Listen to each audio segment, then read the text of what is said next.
स्वागत है आपका फिर से पतंजलि योग दर्शन की इस दार्शनिक यात्रा में। पिछले सूत्र में हमने योग की परिभाषा की चर्चा की थी, अर्थात योगश्चित वृत्ति निरोध, जिसका अर्थ होता है चित्त की वृत्तियों का निरोध ही योग है।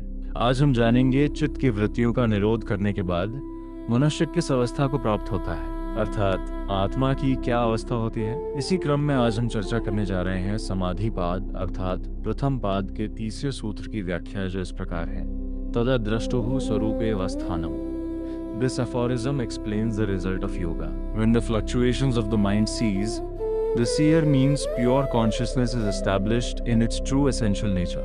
In that state, the self remains as a pure witness, free from identification with the mind. इस सूत्र को हम पदच्छेद और शब्दार्थ के साथ समझते हैं, जो इस प्रकार है: तदा द्रष्टुः स्वरूपेऽवस्थानम्.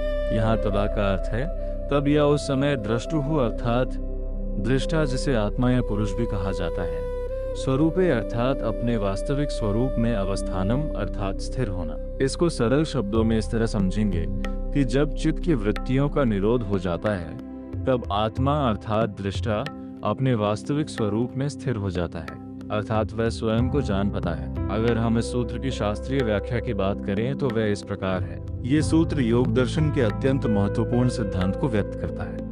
पिछले सूत्र योगचित्त वृत्ति निरोधा में योग की परिभाषा दी गई है, चित्त की वृत्तियों का निरोध। इस तीसरे सूत्र में उस निरोध का परिणाम अर्थात फल बताया गया है। योग दर्शन में दृष्टा का अर्थ शुद्ध चेतना, आत्मा या पुरुष से है। ये न तो मन है, न बुद्धि, न अहंकार, बल्कि वह साक्षी चैतन्य है जो इन सबको देखता है। जब चित्त में अनेक प्रकार की वृत्तियां उत्पन्न होती हैं, जैसे ज्ञान, स्मृति, कल्पना, निद्रा आदि, तब दृष्टा इन वृत्तियों के साथ तादात्म्य कर लेता है और स्वयं को उन्हीं के रूप में अनुभव करने लगता है। लेकिन जब साधना द्वारा चित्त की वृत्तियां शांत हो जाती हैं, तब दृष्टा का वास्तविक स्वरूप प्रकट हो जाता है। स्वरूप का अर्थ है आत्मा की शुद्ध, निर्मल, चैतन्यमय अवस्था।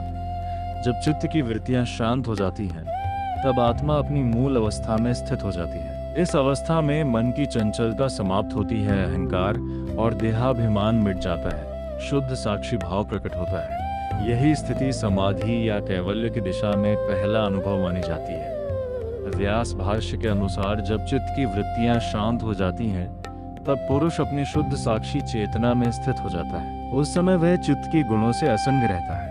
विज्ञान भिक्षु कहते हैं कि यह अवस्था पुरुष और चित्त के भेद का प्रत्यक्ष अनुभव है। इस सूत्र में योग दर्शन का मूल सिद्धांत प्रकट होता है: मन और आत्मा अलग है। मन की चंचलता के कारण आत्मा का स्वरूप छिप जाता है। योगाभ्यास से मन शांत होने पर